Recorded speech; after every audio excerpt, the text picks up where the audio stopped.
Pardi national highway પર આવેલી ગટરો હાલ રાહદારીઓ અને પશુઓ માટે જીવતી સમાધિ સમાન ડેથ ટ્રેપ બની ગઈ.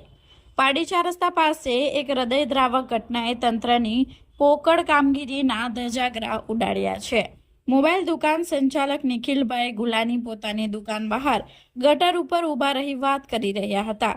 ત્યાં જ અચાનક ગટરનું જર્જરી ઢાંકણું કડકભૂસ થઈને તૂટી પડ્યું હતું. નિખિલભાઈ સીધા જ ગટરની ઊંડી ખાઈમાં પટકાયા હતા, જેમાં તેઓ ગંભીર રીતે ઈજાગ્રસ્ત થતા તાત્કાલિક હોસ્પિટલ ખસેડાયા હતા.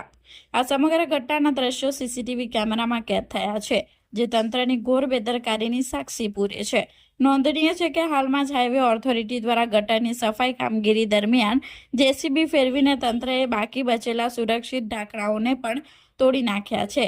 કેટલાક ઠેકાણે તો પહેલેથી જ ઢાંકણા ગાયબ હતા અને હવે લોકો ગટરમાં પડવાના ગંભીર બનાવો શરૂ થયા છે. અગાઉ પણ અનેકવાર પશુઓ આ ખુલ્લી ગટરોમાં ખાબક્યા હોવા છતાં એસી ઓફિસમાં બેસતા અધિકારીઓ ઘોર નિંદ્રામાં હોય તેવું જણાઈ રહ્યું છે.